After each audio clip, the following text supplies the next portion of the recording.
Hi guys, class 11 के lecture series में आज हम लोग सीखने वाले हैं इंटीग्रेशन।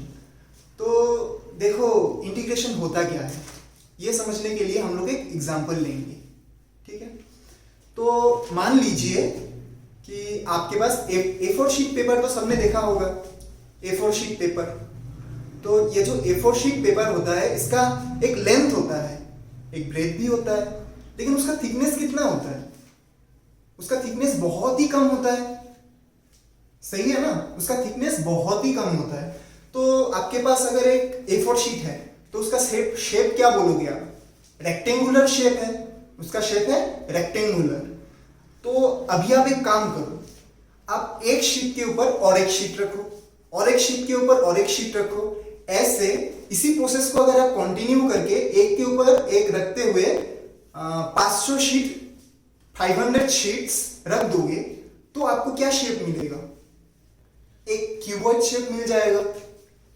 सही है, क्योंकि देखो आपके पास पहले रेक्टेंगल था, उसका हाइट बहुत कम था, लेकिन आपने क्या किया, एक के ऊपर एक पेपर ऐड करते चले गए और उससे एक हाइट बन गया। धीरे धीरे उसका जो छोटा हाइट था वो धीरे धीरे बड़ा होता गया, बड़ा होके उसको वो 2D वाला चीज था एक 3D शेप में आ गया। तो यहाँ पे आपने क्या किया, यही इंटीग्रेशन है। यहाँ पे आपने जो हाइट है वो उस हाइट को इंटीग्रेट कर दिया। अगर आप अपने आसपास नेचर में देखोगे तो हर तरफ इंटीग्रेशन है। इंटीग्रेशन का जो बेसिक मतलब है वो है छोटा छोटा चीजों को, बहुत स्मॉल स्मॉल क्वांटिटी को ऐड करके एक बड़ा क्वांटिटी में ट्रांसफर कर, मतलब बड़ा क्वांटिटी बना देना। फॉर एग्जाम्पल, आपका सेल बहुत छोटा है, सेल एक सेल दूसरा सेल से जुड़ता है, दूसरा सेल तीसरा सेल से जुड़ता है, तीसरा सेल चौथा सेल से जुड़ता है और जुड़ जुड़ के एक ह्यूमन बॉडी बन जाता है। कितना छोटा चीज है और जुड़ते जुड़ते कितना बड़ा हो गया। यही है नेचर का कमाल। नेचर ऐसे इंटीग्रेशन करता है। एटॉम्स, छोटा छोटा एटॉम्स मिलके एक मैटर बन जाता है। ये भी एक इंटीग्रेशन का एग्जांपल है।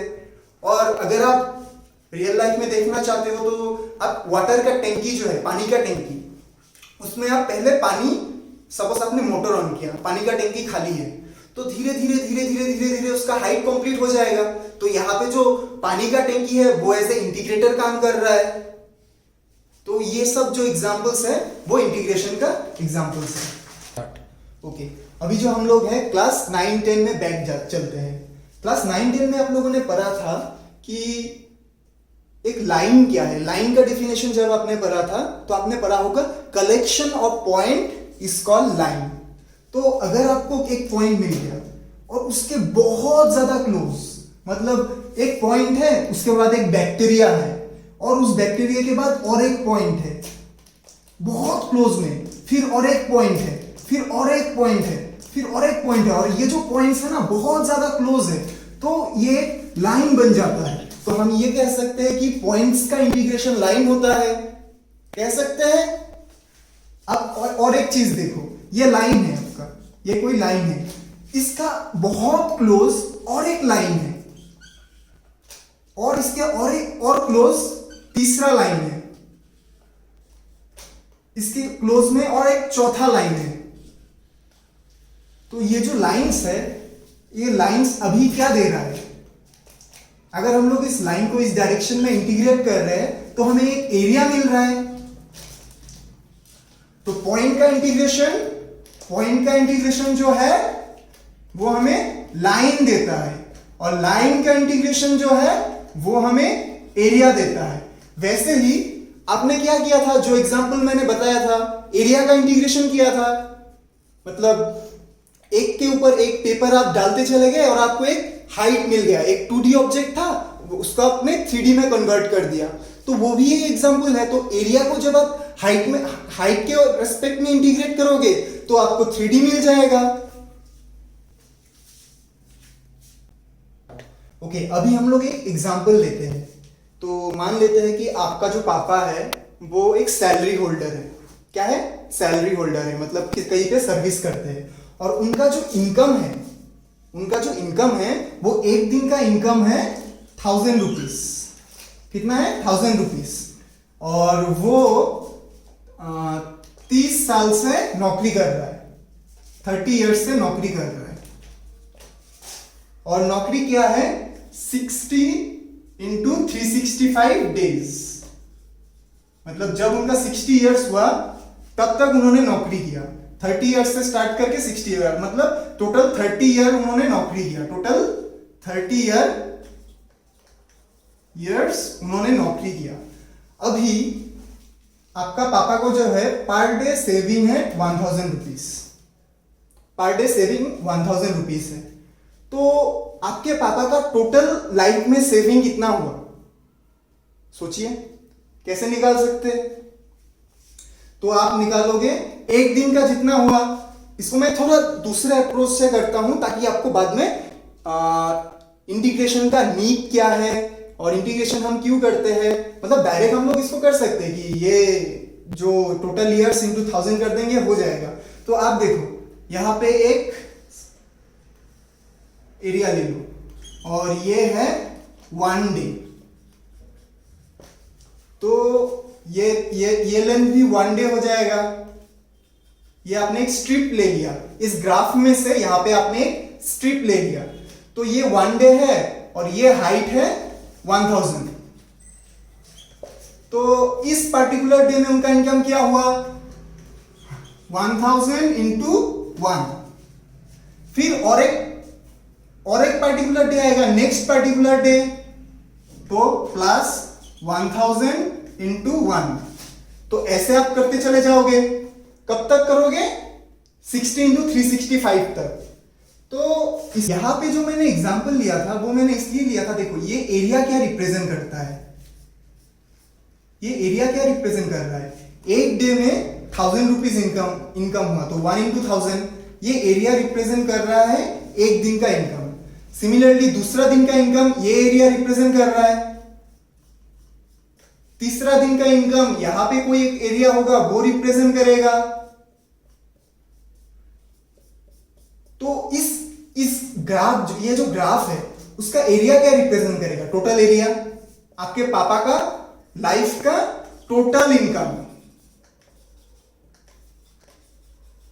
तो आपके पापा ने क्या किया, धीरे धीरे अपना सेविंग किया, एक दिन में 1000 रुपए करके सेव किया करके इतना लॉन्ग ड्यूरेशन तक किया। तो ये भी एक, इसका जो एरिया है वो भी एक इंटीग्रेशन का एग्जाम्पल है। लेकिन यहां पे हम लोग इंटीग्रेशन यूज नहीं करते, यहां पे हम लोग सिंपली क्या कर देंगे, 60 इंटू 365 माइनस 30 इंटू 365, क्योंकि 30 ईयर्स से आपके पापा ने जॉब स्टार्ट किया था, इंटू 1000 कर देंगे, ये वाला 1000 और ये वाला लेंथ, क्योंकि ये एक रेक्टेंगल का शेप का है, तो ये हो गया L और ये हो गया B। L इंटू बी कर देंगे, हमें इसका एरिया मिल जाएगा और इसका एरिया हो जाएगा आपके पापा का टोटल लाइफ का सेविंग। ठीक है, सिंस आपका पापा जॉब होल्डर है तो ये कैलकुलेशन आपके लिए सही है। स्टार्ट। तो प्रॉब्लम स्टार्ट कब होता है, प्रॉब्लम स्टार्ट तब होता है, मान लीजिए कि आपका पापा भी बिजनेसमैन है। तो बिजनेसमैन का जो इनकम होता है वो सैलराइज्ड पर्सन के जैसा नहीं होता है, सेम अमाउंट तो रोज नहीं मिलता है। पहला दिन जब इनकम किया उस दिन 1000 रुपीज मिला, सेकेंड डे में मिला 1222, थर्ड डे में 2100, फोर्थ डे में 900, फिफ्थ डे में, लास्ट डे में मिला 2000 रुपीज। तो उनका इनकम का कर्व कैसा आएगा, कुछ ऐसा आएगा, इरेगुलर शेप का। सही है, तो अगर इरेगुलर शेप का आएगा और उनका हमें लाइफ का टोटल इनकम निकालना है तो हम लोग क्या करेंगे, तो हम लोग उसका वही कर सकते हैं, एक दिन में कितना इनकम हुआ इनटू, मतलब उसको दूसरे दिन का इनकम प्लस तीसरे दिन का इनकम प्लस चौथे दिन का इनकम प्लस पांचवें दिन का इनकम, ऐसे करते जाएंगे। लेकिन यहां पे देखो 1 डे का लेंथ, ये 1 डे है, यहां पे ये 1 डे है, इतना जो लेंथ है वो 1 डे के लिए है। लेकिन यहां पे अगर आप देखोगे, इसको मैंने जूम करके यहां पे बनाया है, इसका शेप, लास्ट वाला जो प्रॉब्लम था वो रेक्टेंगल के शेप में आ रहा था ग्राफ, तो आपने L इंटू बी कर दिया, आपको टोटल इनकम मिल गया। लेकिन ये रेक्टेंगल है क्या, ये लेंथ यहां से यहां तक 1 है, इसी को मैंने जूम करके यहां पर, तो ये हो गया 1 डे। लेकिन यहां पे देखो ये अगर, और ये है आपका एक दिन का इनकम, मान लो ये 1000 रुपीज है, तो 1000 इंटू 1 हम लोग इसलिए नहीं कर सकते क्योंकि ये वाला एरिया हमारा छूट जाएगा, इतना एरिया तो छूट जाएगा हमारा, क्योंकि यहाँ पे एक कर्व है ना, ये कर्व की वजह से ये एरिया हमारा छूट जाएगा। तो इसके लिए हम क्या कर सकते हैं, यहाँ पे आता है इंटीग्रेशन। तो देखो वो वाला जो हम लोगों का डायग्राम था वन डे का, उसको मैंने जूम कर लिया, जूम करके इसको बड़ा बना दिया। अभी एक चीज नोटिस करो, ये वन डे का लेंथ है, सही है, ये वन डे का लेंथ है। अगर मैं इसमें कुछ एक काम करूं, इसका एरिया निकालने के लिए यहाँ पे अगर एक लाइन ले लूं, ऐसा एक लाइन, और इस लाइन का जो लेंथ है वो है dt, मतलब मान लो मैं एक dt ले रहा हूं जो बहुत छोटा है, 0.0000001 सेकेंड है, इतना मैं एक छोटा स्मॉल इंटरवल ऑफ टाइम लेता हूं। तो उसके लिए आपका ये कर्व में एक लाइन मिल जाएगा, आपको मिलेगा कि नहीं मिलेगा, ऐसा एक लाइन मिल जाएगा, और उसको इस पॉइंट पे, ये वाला जो पर्टिकुलर पॉइंट है, ये पॉइंट पे यहाँ पे वो कर्व नजर नहीं आएगा। ये लेंथ अगर y है, ये लेंथ अगर y1 है, मान लीजिए ये y1 है, ये लेंथ y1 है, और ये लेंथ जो है वो dt है। इस लाइन का जो ब्रेथ है, इस लाइन का जो लेंथ है वो y1 है, इस लाइन का जो ब्रेथ है वो dt है। तो हम लोग बोल सकते हैं इसका एरिया क्या होगा, y1 इंटू dt। आप बोलोगे कि देखो यहाँ पे कर्व है तो यहाँ पे भी एरिया छूटेगा, तो मैं बोल रहा हूं यहाँ पे एरिया नहीं छूटेगा।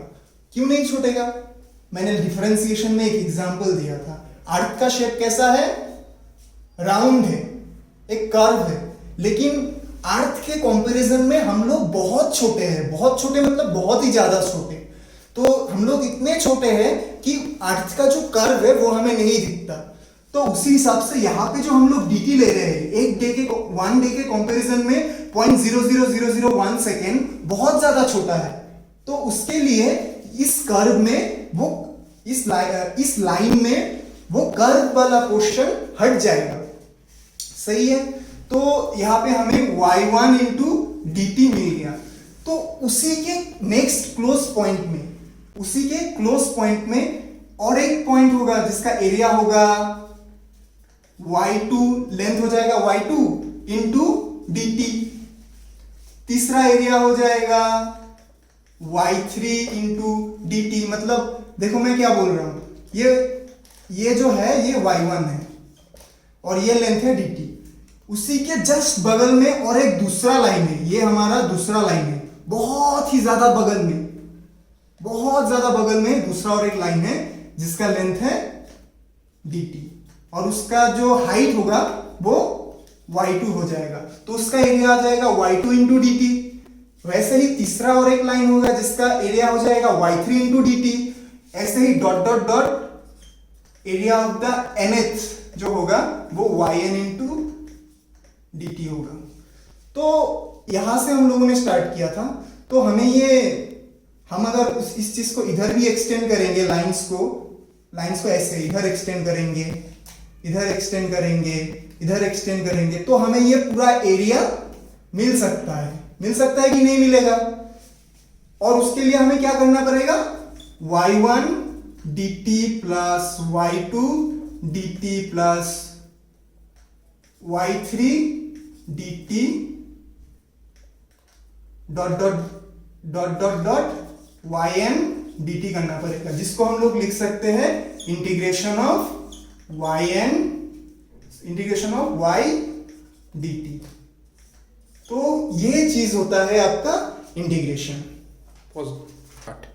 तो हमें लास्ट में y इंटीग्रेशन dt मिल गया वन डे के लिए। यहां पे हम लोग लिमिट पुट कर सकते हैं, लिमिट मतलब कहां से कहां तक इंटीग्रेट करना है। लास्ट वाला जो इंटीग्रेशन था वहां पे हमने एक दिन के लिए किया, एक दिन के लिए इंटीग्रेट किया। और यहाँ पे अगर हमें जो एग्जांपल ले रहे थे पूरा मतलब कर्व का एरिया के लिए, तो ये जो पॉइंट है 0 से लेके, अगर मान लो ये 0 नहीं 30, ये वाला पॉइंट 30 मान लो, ये वाला पॉइंट 30 इंटू 60 इंटू 365, तो 30 से लेके 30 इंटू 60 इंटू 365, तो उससे ये पूरा एरिया जो है वो आ जाएगा।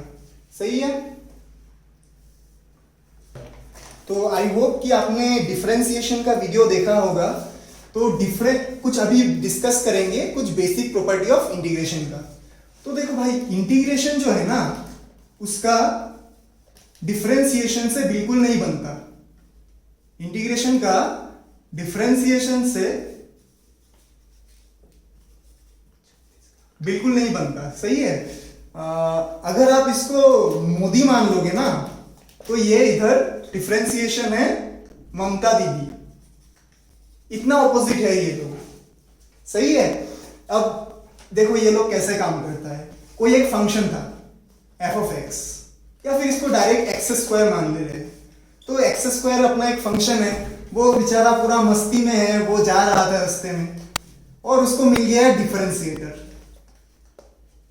उसको डी डी एक्स मिल गया। तो वो उसको पकड़ के बोला कि मैं तुझे डिफरेंशिएट कर दूंगा और करके तुझे बना दूंगा ट्वाइस एक्स। अब फंक्शन बेचारा हो गया पूरा परेशान, क्योंकि वो एक्स स्क्वायर था, अब वो बन गया ट्वाइस एक्स। तो वो अपना सॉल्यूशन ढूंढ रहा था कि मुझे फिर से एक्स स्क्वायर बनना है, मैं क्या करूं, मैं क्या करूं, मैं क्या करूं। तो ढूंढते ढूंढते ढूंढते ढूंढते उसको इंटीग्रेटर मिल गया। तो वो इंटीग्रेटर के पास गया और बोला कि मुझे इंटीग्रेट कर दो। इंटीग्रेटर ने बोला सही है, मैं तुम्हें इंटीग्रेट कर दूंगा, लेकिन साथ में एक कांस्टेंट टर्म ऐड कर दूंगा, वो मेरा चार्ज है। मैं तुम्हें कुछ दे रहा हूं, तुम्हारा प्रीवियस फॉर्म लौटा रहा हूं, तो कुछ तो मुझे देना पड़ेगा। तो मैं तुम्हें दे रहा हूं। एक्स स्क्वायर उसको बना दिया, लेकिन साथ में कांस्टेंट टर्म ऐड कर दिया। सही है। तो ये है इंटीग्रेशन और डिफरेंशिएशन का रिलेशन। अब कोई भी फंक्शन अगर उसको इंटीग्रेट करोगे, अगर कोई भी फंक्शन है उसको इंटीग्रेट करने के बाद जो आएगा, अगर उसी फंक्शन को हमें बैक चाहिए तो हमें उसको डिफरेंशिएट करना पड़ेगा। तो आप लोग अपने आसपास में अगर देखते होंगे तो कुछ लोग ऐसा होता है जिनको आसपास के एनवायरनमेंट से फर्क नहीं पड़ता है, दुनिया जो करना है करे, हमको तो अपने मस्ती में रहना है। तो ऐसा एक फंक्शन है e के पावर x। तो e के पावर x एक ऐसा फंक्शन है जिसको डिफरेंशिएटर से भी मतलब नहीं है और इंटीग्रेटर से भी मतलब नहीं है। अगर उसको कोई डिफरेंशिएट करता है तो भी वो e की पावर x ही रहेगा, अगर कोई इसको इंटीग्रेट करता है तो भी वो e की पावर x ही रहेगा। तो पहला अभी हम लोग कुछ फॉर्मूलेस देखेंगे, some basic formulas for integration. Since आप लोग स्टार्टर हो, मतलब आप लोगों ने सर जस्ट क्लास 11 में आए हो, तो ज्यादा फॉर्मूलाज में नहीं दूंगा, लेकिन हाँ इतना एक्सपेक्ट जरूर करूंगा कि ये इतना फॉर्मूलाज जितना मैं दे रहा हूँ बहुत कम है, प्लीज इसको मेमोराइज कर लेना। तो इंटीग्रेशन ऑफ e की पावर t क्या हो जाएगा, e की पावर t प्लस c, क्योंकि e की पावर t को फर्क ही नहीं पड़ता है कि इंटीग्रेशन है कि डिफरेंशिएशन है, e की पावर t dt। ओके। और t की पावर n, यहां पे देखो ये जो इंटीग्रेटर होता है ना वो एक ऑपरेटर भी होता है, और यहां पे इस पोजीशन में जिस फंक्शन को आप डालोगे उसको वो करके देगा इंटीग्रेट। आप t to the power n डालोगे तो वो t to the power n plus 1 divided by n plus 1 दे देगा, प्लस c कोई कांस्टेंट है, 1 2 3 4 कुछ भी हो सकता है। ठीक है। और साइन t को आप दोगे, इस जगह में अगर आप साइन t डाल दोगे तो वो आपको दे देगा minus of cos t plus c, जो कि इंटीग्रेशन का कांस्टेंट है। cos t को अगर आप dt से इंटीग्रेट कर दोगे, मतलब यहाँ पे आप cos t डाल रहे हो तो वो आपको sin t प्लस c दे देगा। कोई भी कांस्टेंट है जिसको मैं a को मैं कांस्टेंट मान रहा हूँ, a को आप इंटीग्रेट कर रहे हो तो वो a into T plus c दे देगा। और एक चीज है इंपॉर्टेंट है, वो है dt बाई t इंटीग्रेशन, तो उसका हो जाता है log of e base t। तो प्लीज इतना फॉर्मूला याद कर लीजिएगा। अगर आपको ये वीडियो पसंद आया है तो प्लीज इसको लाइक कीजिए, कमेंट कीजिए, सब्सक्राइब कीजिए। और अगर कोई इश्यूज आपको लगता है, कुछ समझ में नहीं आता है, तो आप कमेंट सेक्शन में मुझे बताइए। Thank you.